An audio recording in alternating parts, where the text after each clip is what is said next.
meeting? Yes. Yeah. Yep.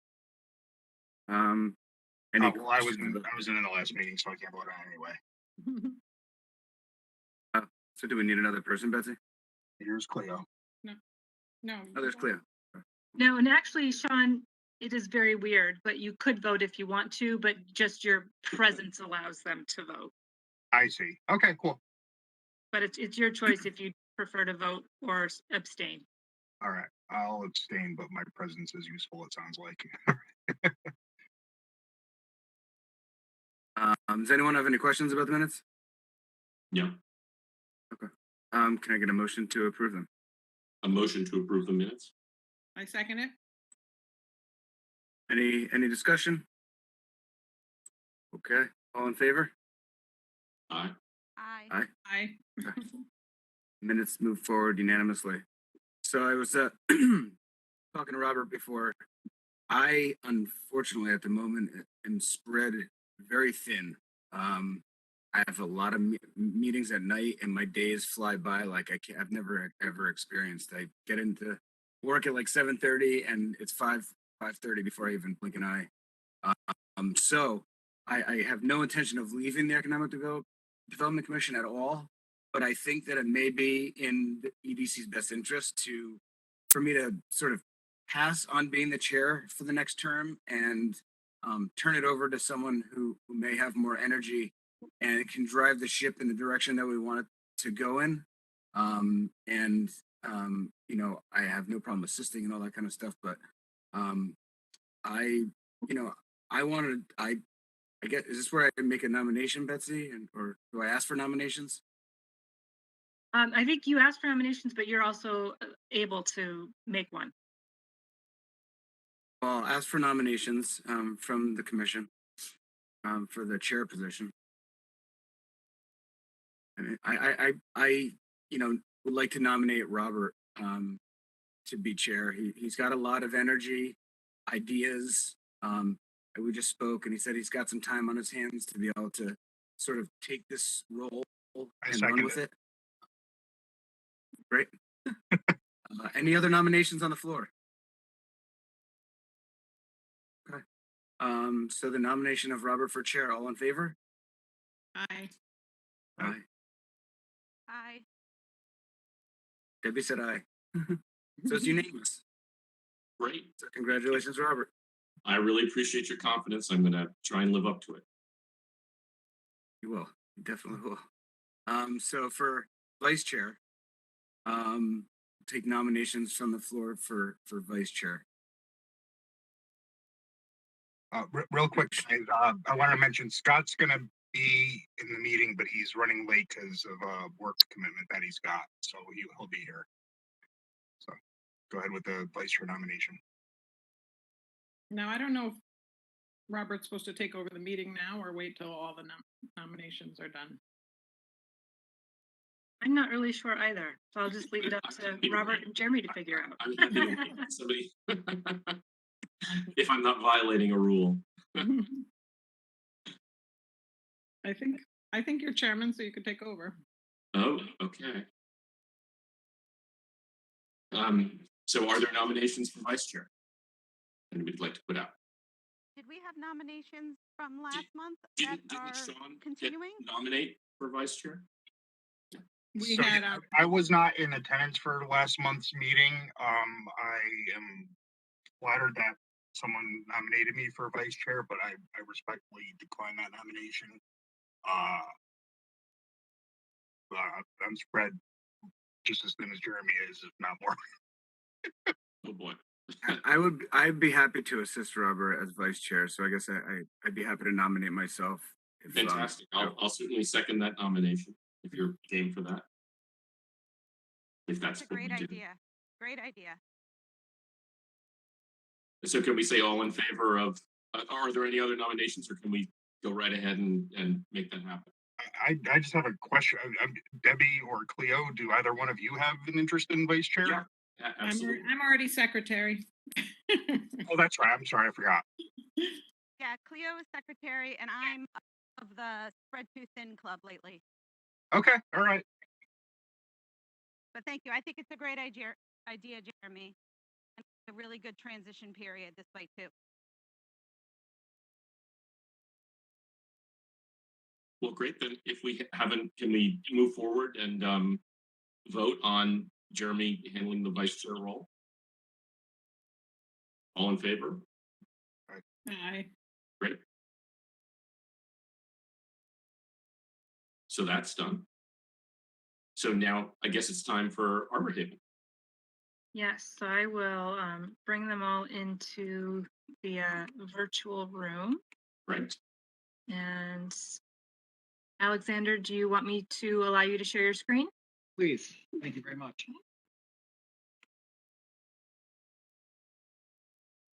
All right, you should have that ability now. Good evening, everyone. My name is Alexander Corral Shapiro, and I'm a member of Arbor Haven. It's comprised of Joe Amico, myself, and Harvey Shapiro. Let me share our screen to start the presentation. Just give me 1 second.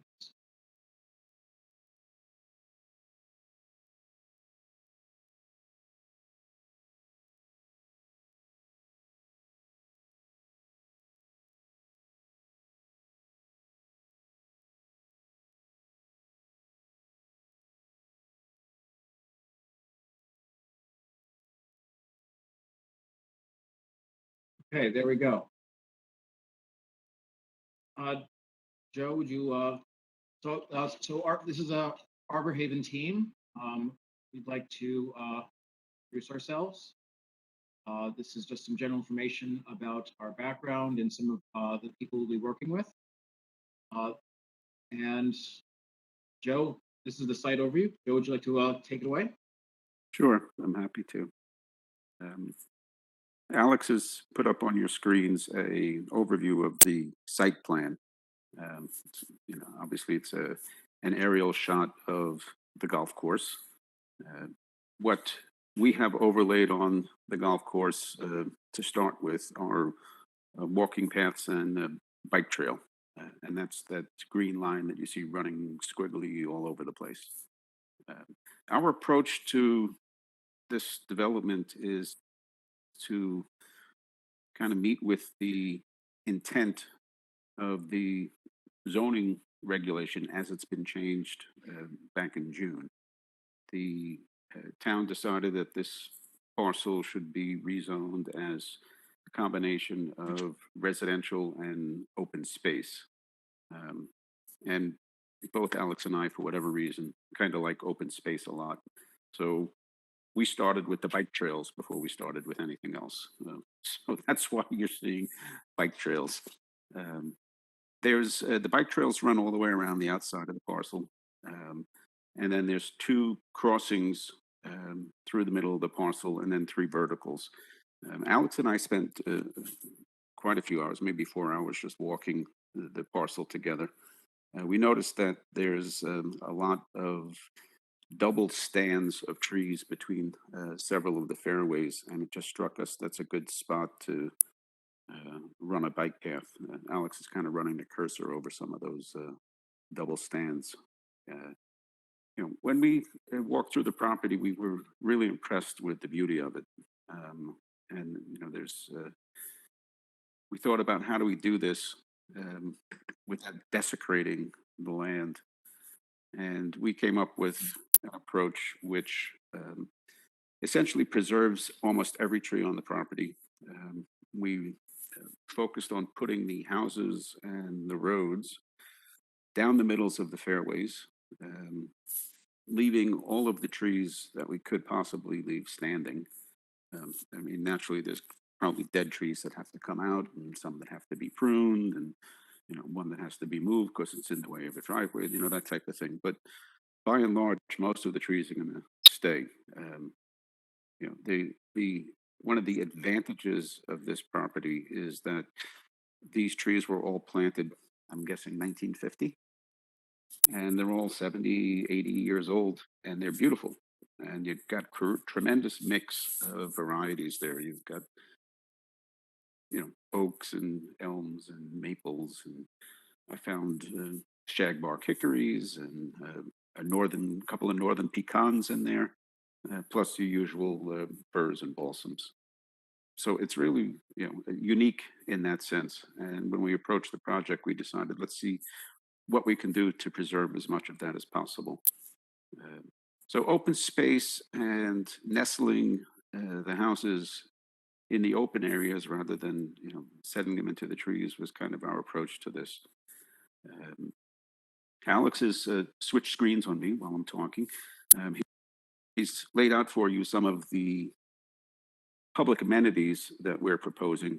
Obviously, there's a couple of tennis courts and a volleyball court down along Woodfield there. We're going to keep those and resurrect them. The volleyball court looks like it's in pretty good shape. It looks like people are using it. The tennis courts, in my opinion, need some TLC. The clubhouse, that 22,000 square foot behemoth, I think that has reached the end of its useful life. We would propose demolishing that and building a new clubhouse along with a new pool,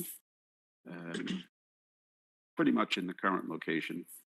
And those, those public amenities together with, there's the pink thing up in the corner there, that's a playground for the kids and a bus staging area for the kids going to school. So we talked to Dr. Budd at the school and we explored the idea of let's have one spot where you can drop the kids off and the parents can pick the kids up there, or they can walk home on the walking trails or bike home on the paths, or however they want to do it. Joe, basketball. Yes, my favorite. When we met with the Recreation Commission, I noticed there was no basketball court, and then they said, "Would you like that?" And I said, "Yep." So that's going in, and I suggested after the fact, down around the pool, that loop that goes around the pool and comes back up the sledding hill there. I said, why don't we put a fitness trail in there and take advantage of the hill? And if he wants to get out and burn off some of them COVID pounds, it would be a good spot to do it. Let's talk a little bit about those are, green space, public amenities, trails. Let's talk a little bit about the housing component, because I've focused on the open space and recreational aspects. The housing component, we're targeting a number of different segments of the housing market with this project. Usually people come with a project, we're going to build this type of home, or we're going to build some age restricted homes, or we're going to build some affordable. Well, we've got everything. In our conversations with the people from the town, in the various committees and selectmen and all these other people, we heard a lot of information about the various constituencies. One constituency is, we'd like the project to look like the rest of Woodbridge. So to deal with that, the purple area represents large lots and homes, which are consistent with the rest of Woodbridge. It'd be 1.5 acre lots, which is what the zoning board calls residential A. We would propose having them 2 deep along Johnson and Ansonia, with shared drives, so you can have a reduced number of curb cuts onto Johnson and Ansonia. And those, I think there would be about 35 of those double deep along Johnson and Ansonia. And that would encompass the purple area largely. The total proposal is 145 homes, 35 of which would be the large lot, and they would be what would be visible if you drove up and down Johnson and Ansonia. In the interior of the parcel, we get a little more dense. We're proposing 110 homes on the interior of the parcel, and that would largely follow what the town zoning commission calls residential B, which is about a 15,000 square foot lot. There will be some homes which will be on a smaller lot. We have an affordable housing component in there, which would comprise 22 homes. just by definition, the way the town has defined affordable homes and slash multifamily, they have to be attached on a couple of walls, so they're going to be closer together. Alex is thrown up on the screen here. On the lower row, two different types of attached homes that would be in the affordable category. We've got on the left there is a ranch style one that would be, you know, oriented as kind of a fourplex, front and back, and then on the right you've got, you know, your more traditional townhome type of configuration. If you scroll backwards, Alex. Yep, there we go. We are proposing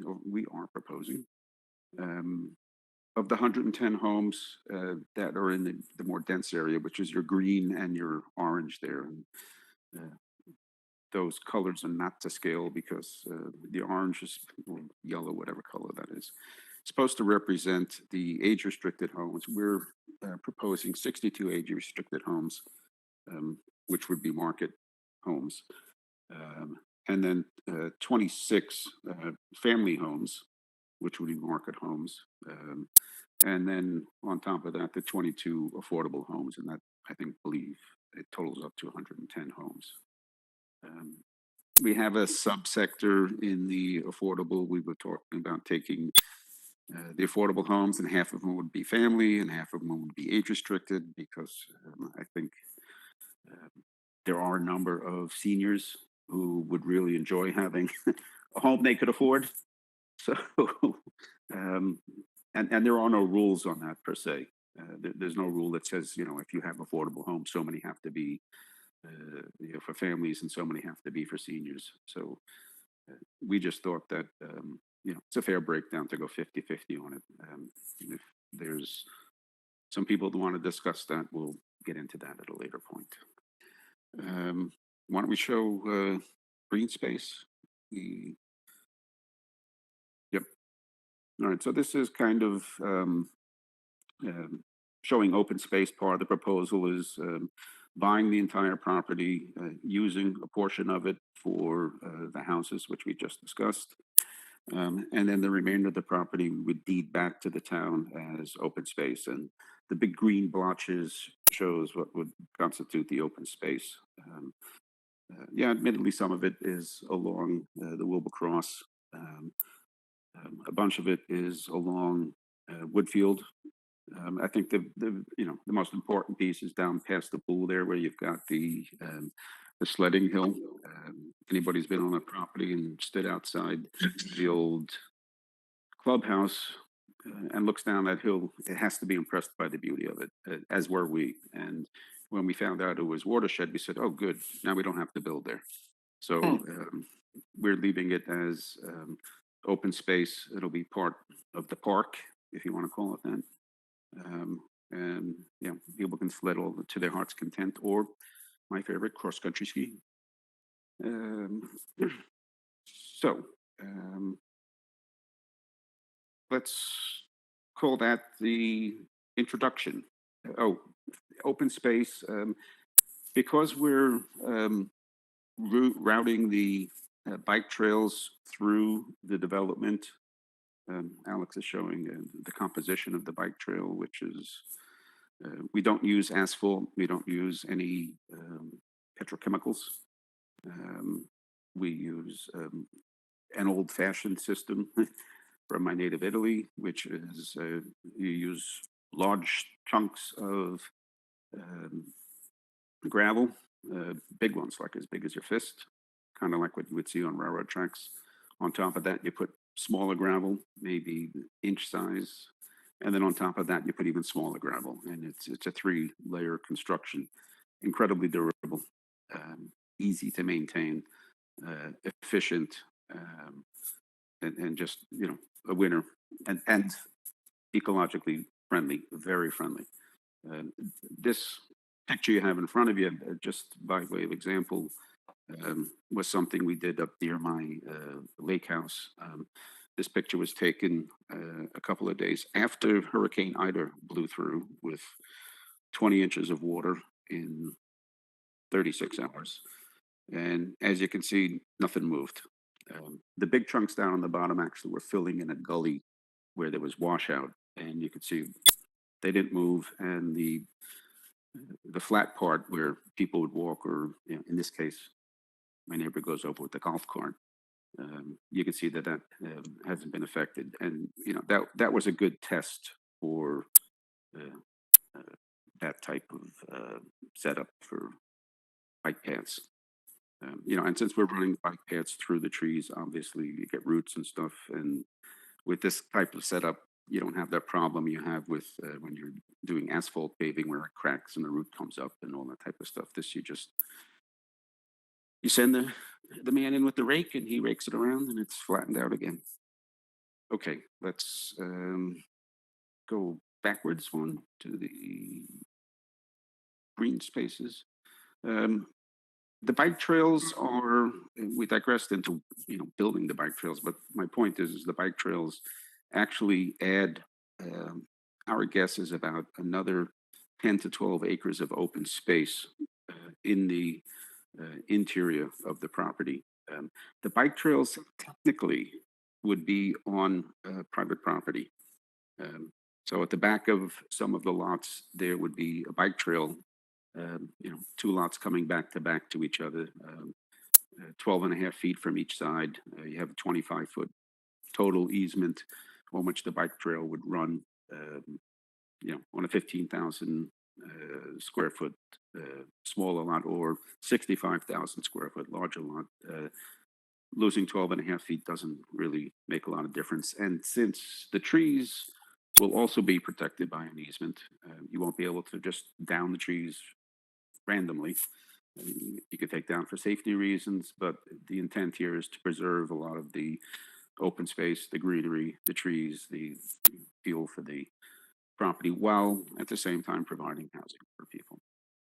So, in total, I think the total comes up north of 60 acres of open space when you factor in the de facto open space that's picked up by the bike trails running over private land. All right. All of the bike trails, walking spaces, public amenities would be open to all town residents. This would not be limited to homeowners who live in the development. That's kind of the deal we made with the town, is that this is, there's something for everybody here.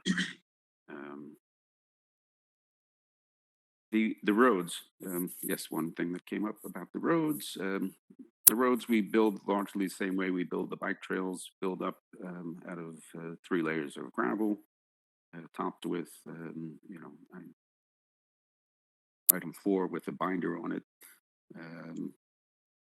The roads would be on private property, but again, open fully to the public.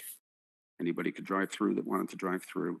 The maintenance, snow plowing and other stuff would not fall upon the town. It would fall upon the homeowners association of the 145 homes in the development. So that is the long version, I'll say, the introduction. Okay. So I will stop there and let Alex add anything he wants. Joe, should we jump to the taxation slide? Sure. We can do that. I'll talk a minute or two about that. One of the constituencies that we encountered in our discussions are the people who don't want the schools messed up. It's probably the best way to put it. And, I was looking at it like, what, are you anti-family? You don't want families moving? No. We want families moving. We just don't want the schools ruined. And the question came up, how do you pay for things, et cetera. So in designing the project, if you think of it this way, 62 of the homes are age restricted, which means no one under 18 can be a permanent resident in that household, and one person has to be over 55. By definition, you're not going to have school age children in those homes. You may have college age kids, whatever, but you're not going to have school age kids in there. And then you'll have 11 of the affordable homes would also be age restricted, so you wouldn't have school age kids in there. So 62 and 11, 73 out of 145 homes would be without school age children, but would be contributing to the tax base because they are taxpayers. And we figured that's a good way of introducing kids into the school system through the other homes, but at the same time, minimizing the burden on the school district. So you have the benefit of a full load of taxation without a full burden of school kids. And we thought it was a nice balance to things. The other thing is that there's a very good market for the age restricted homes right now, and we are businessmen. Alex has put out some picture here with some of the numbers and stuff, and we could talk about that in detail if you want. And there's been a whole discussion about the incremental cost per student is this and so on. Those are all. I discussed it over with Dr. Budd and Mr. Hewitt, who is the business manager for the school, and they said, incremental cost of the student is like a monkey throwing darts. You don't know what the answer is going to be. it's random. He says you could have a kid come into the school district. He could be in the third grade. There could be a seat in the third grade classroom. His house could be on the bus route. Incremental cost of adding that kid is $1,000. You could get somebody move in and the kid is special needs, and the next thing you know, it's a $75,000 hit. So there is no real way to predict it. He says the only answer is at the end of the day when we have the actual census and we know who's coming. So we just tried to give an idea of the result using extremely conservative numbers. We took the national average for school age kids on new buildings and tripled that, and then took the full load pretty much for less whatever state contribution there is for the cost of students in the school. And the point is to demonstrate that this is probably not going to destroy the school system as it stands. Okay, that's schools. You want to talk about water runoff or something, Alex? Oh, sure. Give me a sec. Let me just pull this up. One of the items that we've been discussing is the increased rainflow, especially in the Northeast. Sorry, the amount of rain that's coming through the Northeast, and it's only going to get worse. And right now, what's going on is it's running down these hills and going into the creek on the western side, and then going into this drainage pond on the northeast. What would end up happening is because we'll be putting in storm drains and things of that nature with the permeable roads, etc., we actually would expect the runoff to be reduced. So some of the homes that currently are having trouble on the southwest of the site, if anything, the management of the water hitting them is going to be better. And the additional storm drains probably will also be helpful.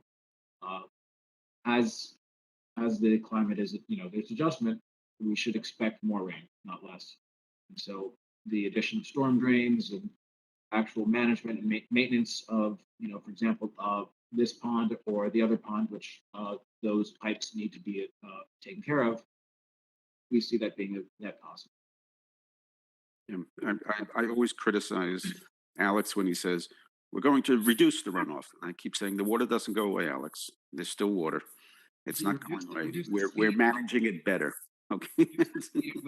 At which it is dispersed from the site.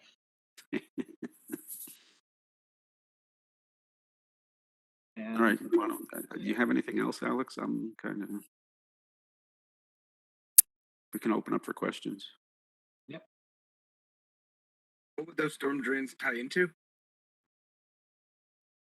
Sorry? What would the storm drains tie into? Where's the water going? Joe, you're on mute. Well, we haven't done the civil engineering yet, so giving you an exact location, saying, "Oh, it's going to go down this creek and out that way," etc., is I could give you answers, but I'd be, throwing guesses out there. You know, what we've realized from our discussions is it's an issue. And I think it was, who was it, Alex? It was one lady. She lives right next to She lives the right pond. there. And I told her, I said, look, when, if we get to the point where we're going forward with this, I said, I will come down there personally with the civil engineer. You show us what it is. We will figure out a way to fix it. More than that, I can't tell you right now, Jerry. Question, if looking at the original proposal that's up on the town website, you had children in the houses that are age restricted at 2.25, and I do see on this one it's 1.15. What made you make that change? We actually did some research to find out how many kids were going to be in each household. Based Does on the 1.15 represent? this is school age kids, Robert. Yeah. Not total number of kids. Average Okay, of American course. household Yes, right yes. now has 1.9 kids. How you get a ninth of a kid, I don't know, but that's what it is. Sorry, we were- so where did the 1.15 come from? We took we went to the National Association of Home Builders. They had conducted a very comprehensive study. We took the 3 or more bedrooms, new construction. I think Alex is moving the cursor over there somewhere. Okay. We took that, that's the number of per 100 houses. It's about a 38% to 39% total. We tripled that to get for our I see. 72 houses. Do we know offhand, or do you know? Because I don't. What the percent, what the number would be for Woodbridge today? Like if we took all the kids and divided by the number of houses, would you know what that number would be? I have no idea. Okay. Just curious. You're going to have, see, you're going to have a skewed number a little bit. Many of your houses as you know, in Woodbridge are older houses, and a lot of people live there a long time. Sure. So unless somebody sells and a new family moves in, you're not getting the school age kids. I agree. I actually thought your 2.25 was very high. So when I see this, it actually makes more sense. If I did a poll of my street, it'd probably be more around the 1.15. So I was just curious. Robert, I am selling my house. My buyer has got 4 kids. God bless him. So I was thinking, Okay. So you'll skew that up for yeah, the Byram Hill School District is going to hate my ass, but they're tough, I had another question, and it's around water and sewer. Because it looks like there's public sewer in the area, but no public water. How is that going to work? Actually, there is a main across the street, Oh. just on the other side of Ansonia. And I've already talked to both water, sewer, gas, and electric. Everybody will service the parcel, so there will be public sewer, public water For everything. For for all. Yes. Great. That's great news. Actually. The sewer line today runs down Woodfield because it's servicing the clubhouse. I see it on Woodfield and Ansonia Road, right? Both. Yeah. It looks like from the map that I have, the old map I've got. Yeah. Yeah. Talk to the sewer utility, whatever they call themselves. Yes. But that's the bottom line is you're going to have public water and public sewer for all the units. So yes, everybody has public water, public sewer. Right. That was part of the whole rezoning concept that they debated out last June. And then this is probably something I should know, but I don't. So if you can educate me, when you deem some, however many units are affordable, if I got an affordable unit, could I turn around and sell it at market rate the next day? Or is there a deed restriction? No. Deed restrictions run 30 to 40 years, depending upon who's governing or making the call on it, whether it's federal or state. Okay. So So it remains affordable. It's not a it demand. remains, it remains affordable for your lifetime, Robert. Yeah, I'm sure. If we're talking 30 or 40 years, yes, we're well beyond. Yes. Yeah. Yeah. Okay. Well, thanks. Um, Those were my questions. So, Yeah, Yeah. about the, just on the affordable, yeah, we were asked to include the affordable. I will be blunt, we will never make a penny on the affordable homes. We will lose money on those, but Oh, it is sure. part, it is part of the, Cost of I doing don't business. want to call it a public amenity. Yeah. It's part of the entire concept of, you know, we're providing a community, not just a bunch of homes. Yeah. Yeah. Makes it a very interesting thing. I have some Electricity. Yeah, go ahead. I will jump in. Did I understand you correctly that the roads, the interior roads are gonna be the stone also? I know you said the bike path, but I thought I heard you say the Yes, roads yes, also. yes. So I'm having trouble picturing it. Is there a No, development? it'll look nicer than what you're picturing. I can assure you that. No, is there any development in Connecticut that's done that? I don't know. I can send you to Garth Hill Road in Bedford, New York, where um, actually most of Bedford, New York is gravel type roads.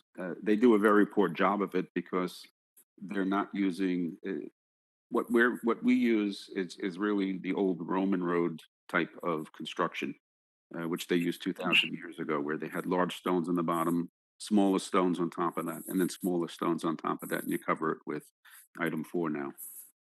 And With, how with, often does that need to be, do you have to add new top layer of stones and? it, terms of it, maintenance? it's actually remarkably durable. You'd be surprised. I was stunned at what it's more durable than asphalt. I can tell you that. No, I believe that. Because asphalt is simply the same thing and they just put oil on it. Essentially, because you've got the really large pieces below, and you've got, a lot of people have gravel roads where you know, if they're at a drive growing up where it was just little pebbles, and you had to replace it regularly, or we had to rake it out. It's because of the large gravel beneath it that keeps it in place and not going away. It's a remarkably simple extra step, and more people should be doing it. The best analogy I can give you is railroad tracks. You have the big chunks. I don't know if you were a kid, but when I was a kid, we walked on railroad tracks, and you could break your ankles walking on those stones. But because they use those large chunks of gravel, the railroad bed never moves, unless, of course, you know, the hillside comes down or something. But Right. you know, it's the same concept. The stuff is there's a lot of friction in there, and the stuff just doesn't move. And you mentioned that the homes on Johnson Road would have shared driveways to reduce the curb cut. So I'm not sure I understood that. Are the driveways going to be from Johnson Road, or are they going to be Yes, from?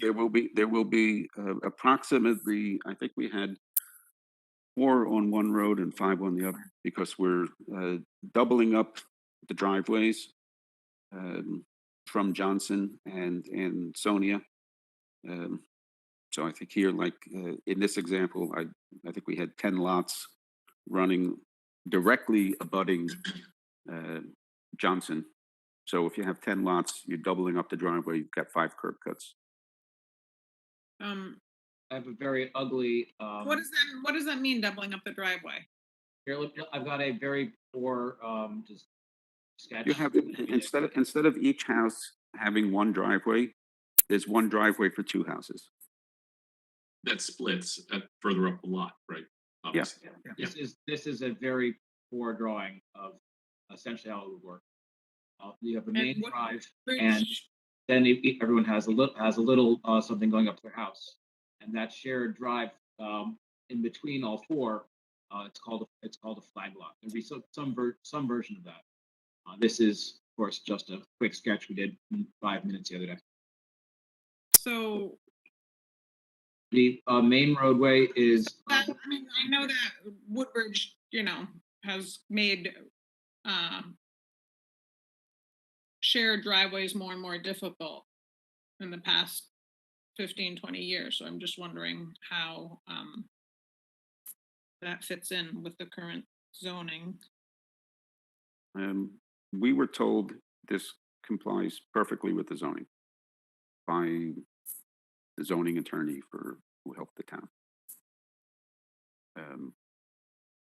If somebody's We'll got check on something that. but different, I- we'll I don't know. certainly. It's possible with a new multifamily. We'll that- check. to that's make sure that accommodating it. It's an issue. If it's an issue, we'll check on it, but that's the concept. We believe that it's fine. And are either of the two ponds going to be available for skating? I don't even know if they're skatable, but I know it's a question that I get asked. If it gets cold enough, that part is in let me go back to it. The pond is absolutely in the green space that is available for skating. I hope it's cold enough. There will be also plenty of parking for the general public. You know, most of the parking near the current clubhouse on the, I'll call it the north side of Woodfield, would be repurposed. But as you know, there's a large lot on the south side of, or the southeastern side of Woodfield that abuts the Wilbur Cross.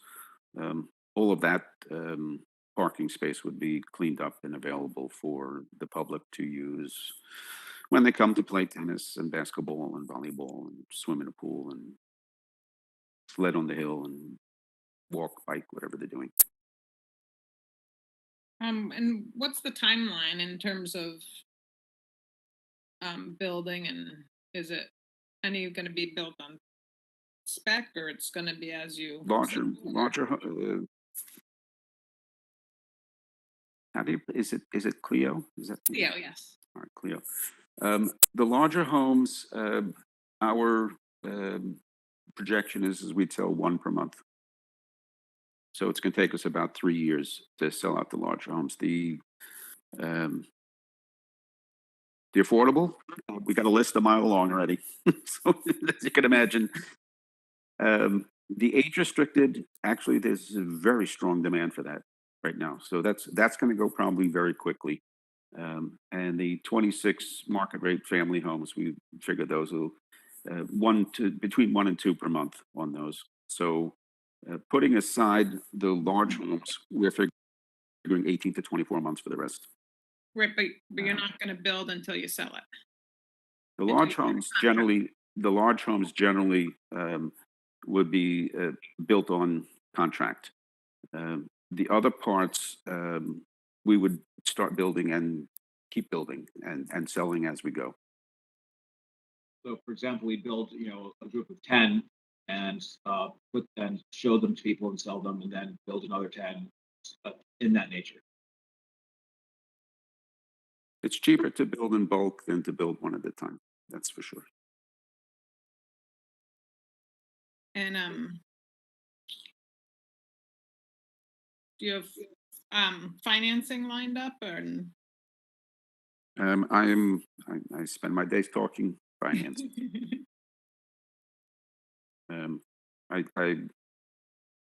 The short answer is yes. There is a lot of financing available for this project, more than we need. I think that's for now. That's all my questions. I'm sure when I. If you have any more, we have our emails on the presentation as well as on our site. So please just pass them along. Oh, what is the affordable percentages? Is it? I mean, I'm All right. used to dealing with affordable for rental, so I'm not sure how it works for All right. purchase. When we sat down with the town, Mary Ann, whatever her name was, she was the attorney, the zoning attorney helped them. The zoning commission figure this stuff out. This is the way it broke down. The large homes, which sit on, that's classified as residential A, which is the current baseline zoning for Woodbridge. The large homes don't count when you are calculating your percentages for affordable housing. The more dense area, which is the 110 homes in the market and age restricted zones. Um, that's what counts for your affordable housing component. So of the 110, 20% have to be affordable, which means 22 homes. Yeah, Now, but what about, what is their income? Alex can is it- flip to a slide where we've got the, yep, here you go. So according to your zoning, these are your rules. 50% of the affordable homes have to be priced. So somebody having 80% of the average median income in Woodbridge could buy the home. AMI and for Woodbridge 50 or for the Yep. area? For Woodbridge. There is, I Okay. spoke to the housing people over New Haven, which cover New Haven County, which covers Woodbridge. And there is a specific number for Woodbridge. Town of. All right. It happens to be the same as a lot of the other towns, but that's the way they do it. And we have no say or control or anything over that. It's a number that's published and that's what you use. So 50% of the affordable homes have to be priced so somebody with 80% of the AMI could buy it. And 50% of the homes AMI is 60%. So there's a lot of percentages there. 11 homes have to be for 80% AMI and 11 homes have to be for 60% AMI.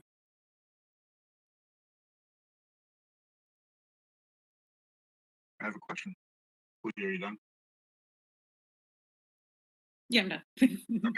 Um, I find the mix of different, size and style homes, interesting. I mean, diversifying the project. Have you done projects with a mix of homes like this, or are there other projects in Connecticut or New England that have done a mix like this that you're familiar with? I have another project. I'm working another project, not with Arbor Haven, with other partners out in California, in Redding. We're using the same type of concept. It's a little different setup because we have multifamily rentals in there. So we've got 160 multifamily rentals. That Reading needs it because it's a town of 110,000 people, and I think they have 30 apartments in the whole town. It's just crazy.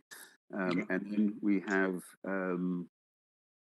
230, say, homes of different sizes, just like we have here. There, the differentiation is a little narrower between each strata, just because of that's the way the town wants it. But it's not my first rodeo, and it's not the first time it's been done. That's for sure. No, I mean, I think that having the differentiation is what can make something like this attractive, because it's not just another project where it's all age restricted like we've seen in surrounding areas. We looked at the Toll Brothers. We looked at the Toll Brothers original proposal, which had, one or two long curved roads that, as you walk down those, they feel quite empty and sort of soulless. And one of our real goals here was to actually create neighborhood, someplace that people would want to walk, sort of exist and live in. And that's a big part of what we're doing here. Actually, there's discussion about how the way a road feels as you walk down, it creates a neighborhood feeling. Part of our goal is to make it so people feel comfortable. And with these trails, actually, we're hoping that what will end up happening is there'll be more of a community than would normally happen in a suburban subdivision. That is, and also, just the way of making this so it's not just some soulless, repetitive subdivision is very much our goal. That's a long way away from what we want. I think it's better for people and also creates more value, but it's simply better. Well, I think if you talk about it on, I'll use the word philosophical level. Um, when you create project like this, where you've got 145 homes, but you've got, if you think about it, this was not our desire or intent, but we've created almost a perfect bell curve because you've got a bunch of homes at the top end, you got a bunch of homes at the bottom end, and you got a lot of homes in the middle bell. And that wasn't an intent when we started out with this. Our intent was to listen to people, see what people wanted in the town, and we reacted to that. And when we were finished, I just looked at it the other day. I go, geez, we created the bell curve. Anyway, What do you anticipate being the selling price for this? And maybe it was on the other chart for the age restricted housing. we're going to It is not. we're going to charge exactly the same they charge over at Fieldstone because that guy's taking a ton of money from people. So Well, it's hopefully we'll. yeah, and I'll be honest with you, we went over and looked at Fieldstone, and I thought it was crap. I'm just being straight. I went through there and I said the houses are nice, but you slammed them in. They're 10 feet apart. I mean, I personally don't like it. I wouldn't live there. Some people seem to like it and love it because they're paying ridiculous prices, in my opinion. But okay, we came over here, we looked at this property and said we can do way better, way better. Without the homes being as close, but with still having sidewalks and people going from their home, walking over to the clubhouse, we anticipate that actually creating more of a community. I think that people on these streets will know each other. Yeah, I don't want to say sidewalks. I want to say walking paths because that's, in lieu of sidewalks, the purpose is that you can amble around the entire development using all of those bike paths and walking paths. And since they're nestled in the trees, it's much nicer, in my opinion, than just having, a concrete path next to a road, which is your definition of a sidewalk, I suppose. Out of curiosity, how do you clear snow from that kind of a path, or is it you have to put boots on snow blowers? Is there some sort of I do a lot of property management, so I'm just wondering how you maintain that kind of walkway. Just like you would maintain a paved one. You'd be surprised once this stuff goes down, Jeremy, and you add the binder to the item 4 on top of it. This stuff gets very, very solid. And if you've got snow and ice on top of it, you could throw salt on it, won't do a thing to it. You could run your snow blowers over it, won't do a thing to it. I don't think Connecticut does Doesn't get salt anymore. plowed into the sides like in the stone driveway that I grew up with? I mean, the guy could take the ATV and put a plow on the front of it and run it up and down there and push the snow aside or whatever. What? You can't use salt anymore? It's somewhere. It's in the Northeast. It's either Massachusetts or Connecticut that now switched to sand. No more salt. I'm not sure. Okay. Runoff. Somebody selling salt is going to be unhappy, I can tell you. Hey, Joe, going back to the student population as a result of the proposal, I see we have it down to 82 new students. And one of the things that came up on the call a couple weeks ago was the impact of that on the current enrollment at Beach and the ability to handle, do we have the capacity to handle that additional population? It would increase the enrollment by about 10%. Has there been any progress on getting that estimate? I know it was kind of a follow-up coming out of that, but would expand, would require another school. I mean, that was a huge consideration. There was some discussion that amongst Dr. Bud and the town and such and such, we were listening, and it was kind of educating for us. The consensus that we heard was that for the high school, and And if you took your 82 and divided it half and half, high school and grammar school, the high school would not have a problem. They were talking about with Beecher Road, and this somebody threw this. I don't know who said this. Somebody said, "Well, you know, if we moved some of the sixth graders to the junior high, we'd solve the whole problem." And I was like, you know, it's your school. You got to manage it. It's not, you know, we just build homes that people want to move into, and we try Well, to do. no, I totally understand that. That was one thing that came out of that I think wasn't really addressed in the financials here. Be any Well, sort of expansion. Yeah, Scott, we don't have an answer for that because, Yeah. you know, I quizzed Dr. Budd and Mr. Hewitt about it. And, you know, the short answer is that the best answer they could give me is, well, we don't know, Joe. We just don't know. We need to have once people move in and we have a census, then we can answer that type of question. But until we get that, we don't know. But your assumption is half of the 83 additional students would be in Amity, would be high school age, or not Beecher, I guess.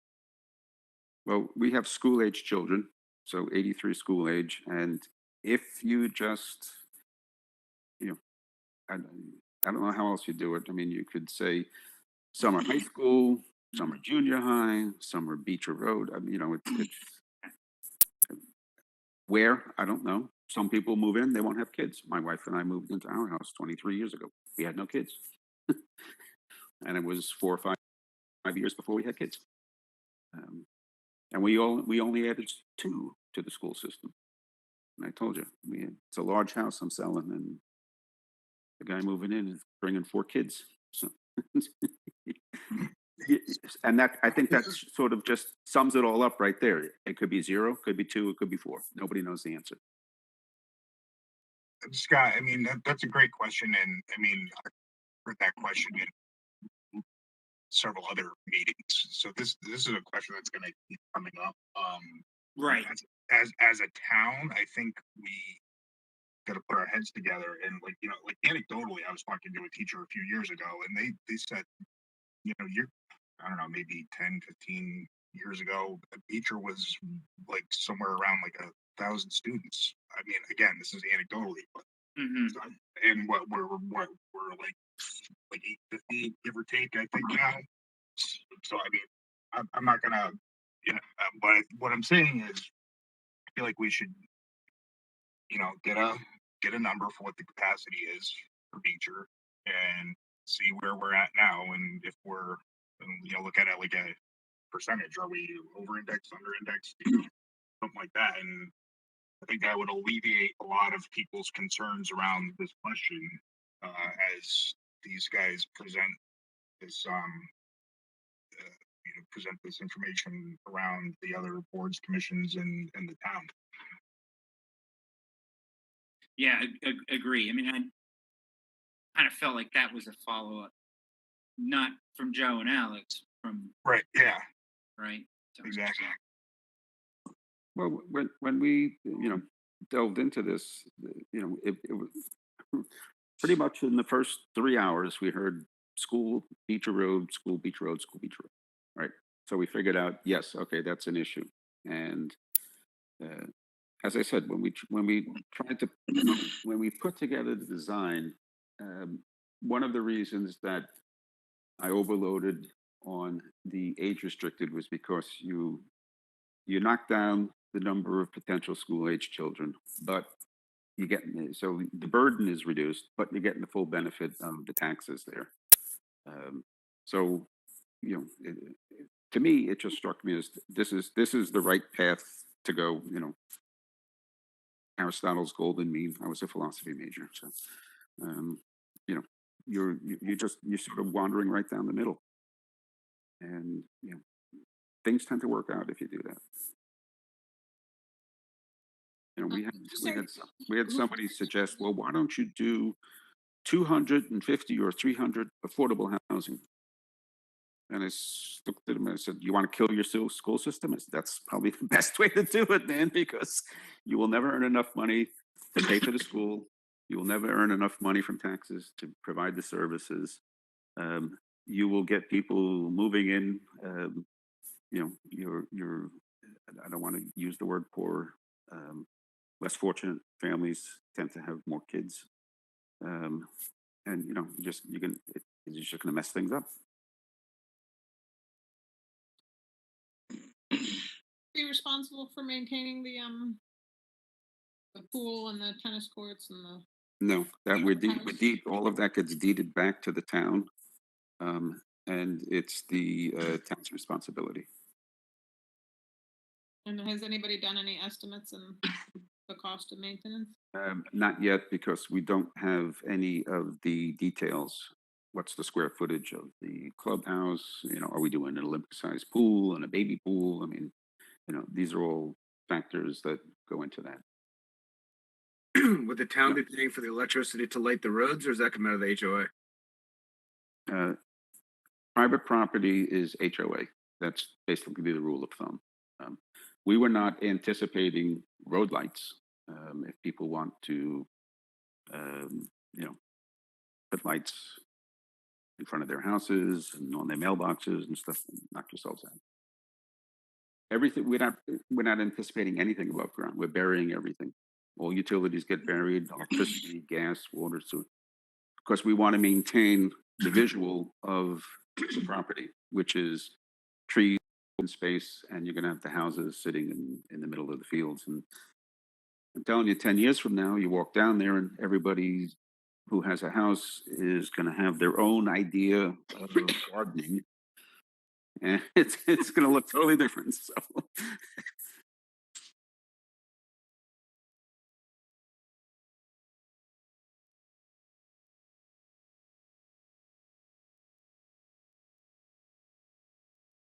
Does anyone have any other questions for us or follow-ups? Anything that we could hunt down for you? well, let's do it this way.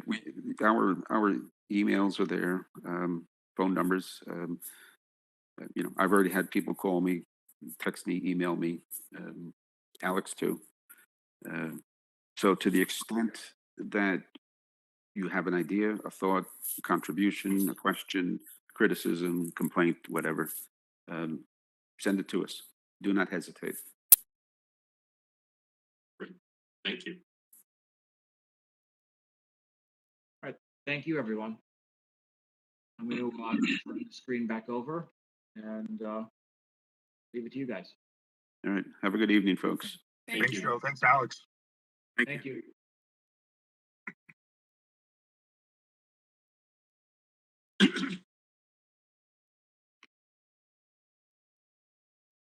Well, that was very interesting. Yeah. Yeah. I was kind of surprised at first to see the change in the numbers from what was on the town website to what they showed tonight. But it actually did make sense that the number they had in the town website presentation did seem high for school age children per house. Interesting to hear what they said. Right, and he also added the table that has the average number of school age. Yes, right. That wasn't there. You're absolutely right. Yeah, so I grabbed the screenshot of that just so we have it. Oh, great. I'm sure he'll update the deck and. Yeah. I think they also increased the cost per student, if I recall, that number was like 12 or 15. It was 12 on the town website, and now it's 17.5, right? So yeah, that's a number that, I mean, incremental cost is a difficult thing. I have an MBA in accounting, and I did cost accounting work, so it's a gray zone. You know, how much more is it for one more unit? But I would think we would have some better, like more solid number from the school system to be able to use. No, don't worry about that. Once this starts going around town, we're gonna have lots of folks speak up about their calculations that they've come up with on how much it costs. Yeah, definitely. Yeah, I mean, again, I just I was, you know, of all the housing development plans that we've seen, this one is unique because it does have a mix. So Oh, I'm absolutely. happy to see that. Me too. change. Doesn't it kind of tick a lot of the boxes of what we're looking for? And, you know, given the whole issue around affordable housing, here's some affordable housing, here's clustered housing, you know, a lot of the things we've been hearing about lately. It seems to speak to those. And it buffers the existing single family homes with other single family homes. So you're not across the street from something that is dissimilar to what you have today. I think- Guys, go. I was gonna say, do you think it would benefit us if we were seriously considering this proposal to get, I don't know, if it's a consultant or someone on the outside, just to verify some of the numbers around the school? Because those assumptions eat up half of the tax contribution Sure. in the project. That And- has to be validated, you're absolutely Yeah, right. and they're not making them up, but they're coming up with their own estimates. And We can't count on that. The fact that it changed from one presentation to another is disturbing on some level for me. You know, the point about would we need to expand Beecher? I mean, that could get really expensive. of course. Yeah. And that already came up in the last Board of Ed meeting. Is they were talking about like what's going on with the country club, and I think they're already planning to start an ad hoc committee on the building at Beecher, and you know what they're going to do for existing needs and potential future needs. So yeah.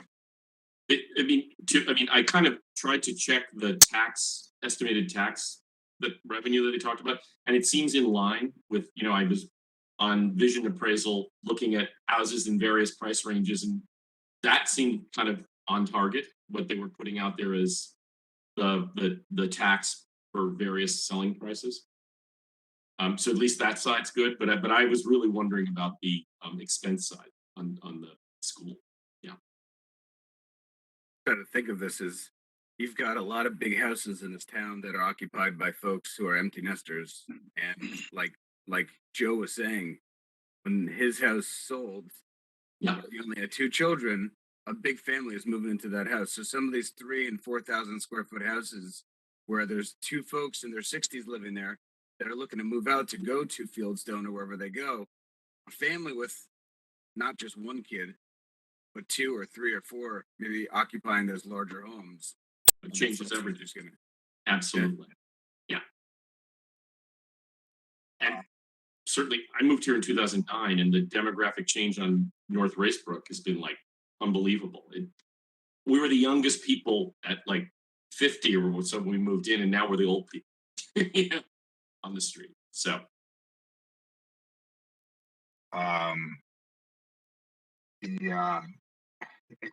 concern of mine, it just goes to if we take a big picture look, what we've been talking about with what needs to be done to the tax base, and what this doesn't do is diversify our tax base with having more commercial, you know a bigger place for commercial. It's still residential. Now if we're going to add the residential, I think this mix does help with that. So I think if this is something that the town wants to get behind, I would challenge us as a community to try really, really hard to come up with plan ideas, whatever, to do something with a commercial tax base, because this is there's going to be folks that are just, again, making that point that we're too many eggs in one basket with the residential taxes. I mean, were you all pleased with the potential purchase price in the proposal? The $9 numbers for million. 3 bedrooms seems I'm awfully high. talking about the money for the town, the $9 million for the land. That seemed pretty exciting. I don't know enough to know, but that was sort of the best price I'd heard in any proposal we've seen ever since we bought the country club. Yeah, I mean, and the fact that it deeds back some 58, space as right. well. So yeah. I think our total debt right now is like $27 million. So $9 million seems like a significant chunk. that, you know, reduce our cost of debt, you know, be a kind of fiscal boost to the town.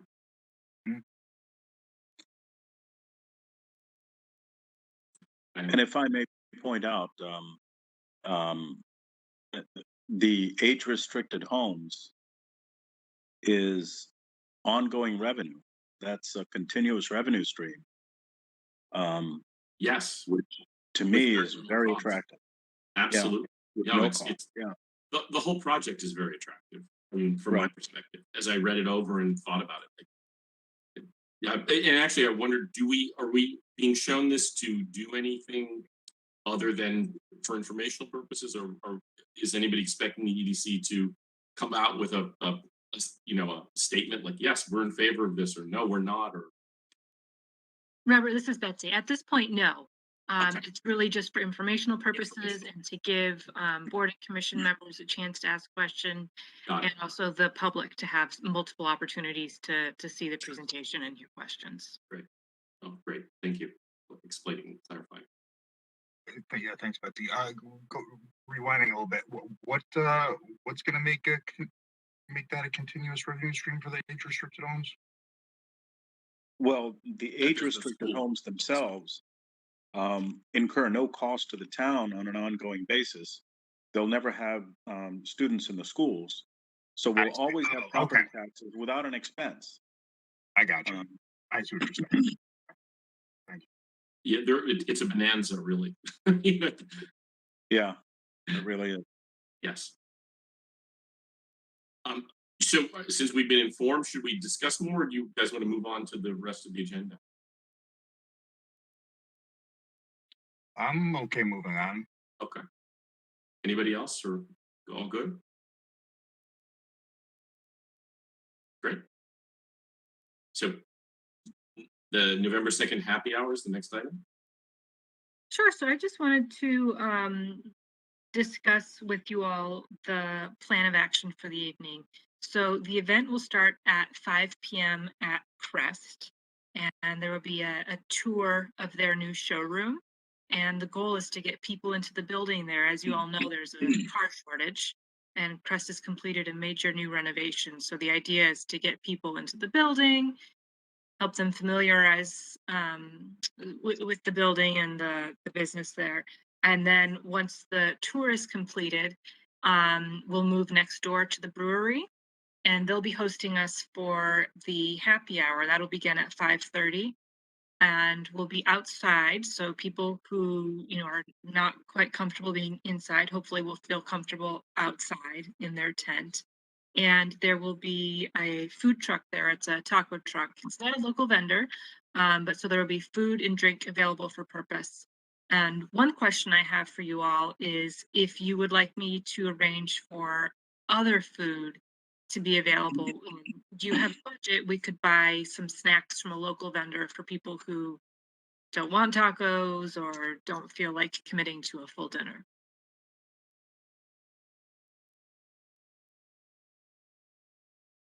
I've not been to any of this kind of events before, so I hope other people who have could speak, share their experience and just say what you think.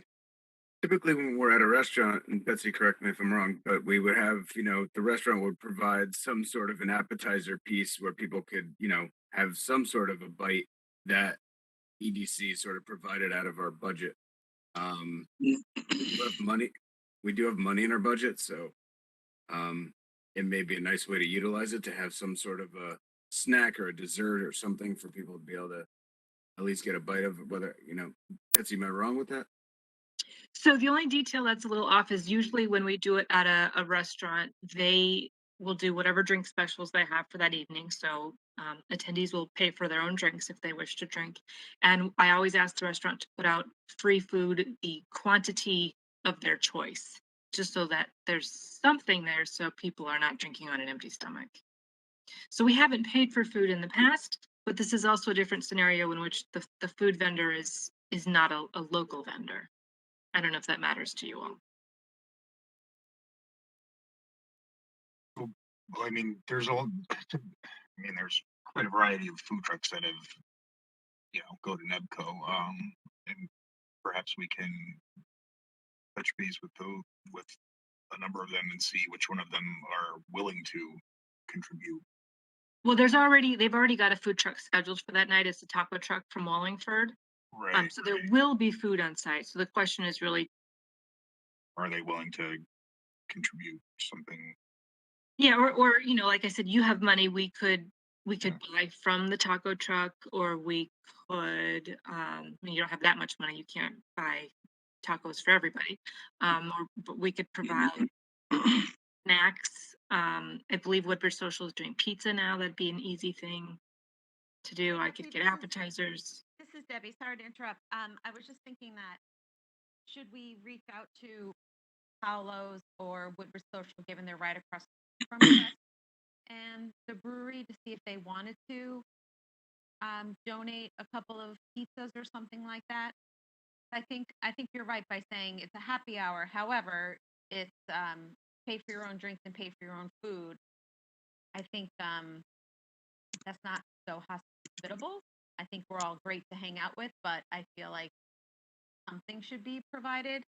So maybe one of those two restaurants would donate something, or we could pay for it. But I think you have to have some kind of food at no charge out. for people.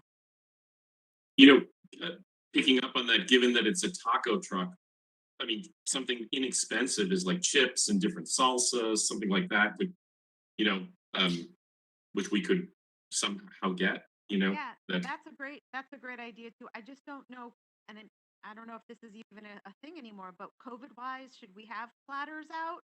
I know for a long time caterers were doing everything individual, and yeah. so I think we have that overlap too of can you have self-serve buffet chips and dips, and but that would probably still apply with pizza or anything else too. I just It don't would, know what the rules are. it sounds like it's an outside tent that this would be in, so it'd be on a table in an outside tent, right? Correct. I mean, that certainly dials it down, the fear, to, Do you have any idea how many folks would be attending? I think I have 6 RSVPs, but that's never an accurate bellwether. I know Nebco sells I forget that it was a drunken alpaca or something like that. They have like the food brand there that sells chips and popcorn and stuff. They're all prepackaged bags. Maybe we could ask them if we could purchase that from Nebco. to put that out. sounds easy and sane, yeah. Great. Yeah, I'll reach out to them, see if that works, and if not, I'll reach out to Woodbridge Social or Paolo, and I'll try to keep it. If can't find anything donated, I'll try to keep it to under $200 or $300. Sounds good. Yeah, I mean, if there's only 6 to 10 people coming and we're another 5 or 6, that's a lot per person. So hopefully we have a good turnout. There's usually a good turnout at the brewery. So, and we're almost still a month away, so I'm expecting to get more people. Brewery allows to put any signage in there for people that come in to know that we're doing something there? Or is that a Um, double-edged sword where we make it? I don't know. And I don't know that I have. I could talk to them about it.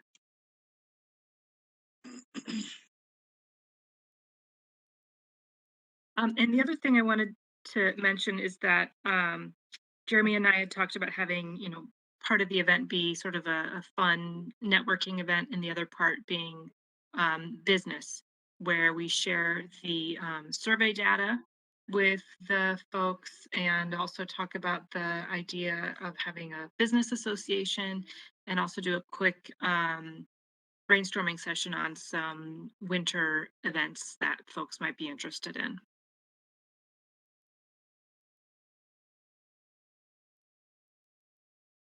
Does that sound good to everybody? Yeah, Sean, would you be available that night? Yeah. So you think that presentation would be like at the beginning of the Yeah, So, so I'm anticipating we'd start around 5:30 and if you have some conflicts, we could try to, put you in there wherever is best for you. But I don't think it's going to be, in depth. I think we're yeah, talking like you said very like just a tops few and minutes. trees. Yeah, yeah, Yeah. yeah, that should work. Yeah, I'll Okay. come straight to work. Yeah. Okay. Great.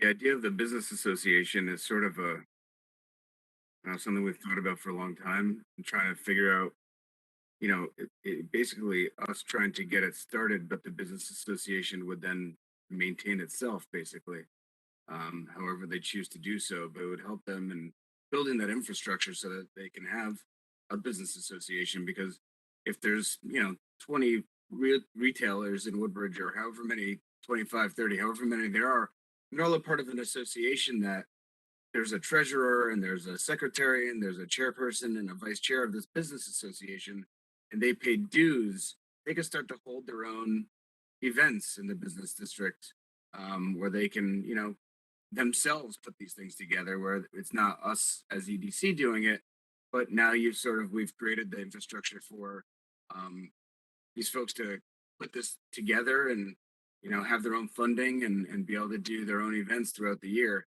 that I think would draw a lot of attention to their businesses and to that business district area. I agree with that, but I also think that a lot of the businesses think the EDC is the business association by default. So it would be interesting to see who does step up and if businesses are willing to contribute. I agree. I mean, Yeah, and I think there's a question too, are they paying fees? Are they not paying fees? And I would suggest that it's kind of however they just determine it to be. Um, and I think this idea grew out of the fact that we're often coming up with events that we think might be good for them, and we get little participation. And so my assumption is that the ideas we're coming up with are not of interest to them.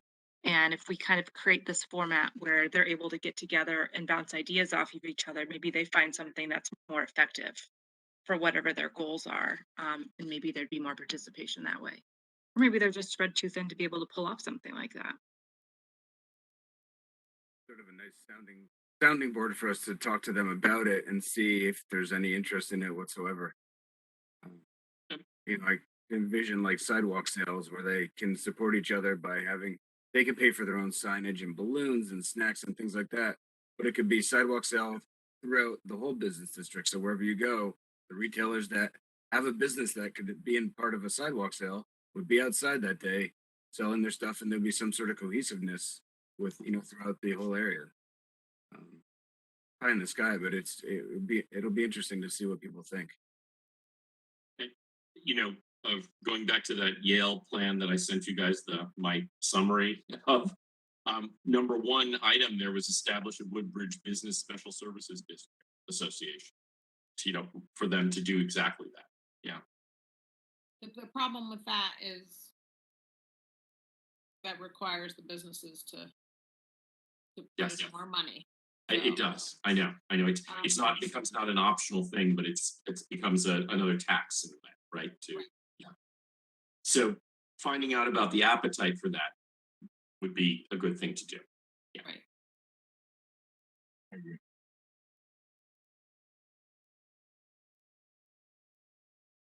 Great. So, or anything else for the happy hour, or are we? That's it on my end. Okay. I saw you put goals and beyond. I assume that's a reference to the stuff I sent you all, right? That you're looking at the sort of my summary of the plans. Exactly. And I feel like that's kind of a big conversation topic. So I don't know if you want to try to take that on now or. Yeah, no, I think it's too big a topic to take on as well, especially after an hour and a half already.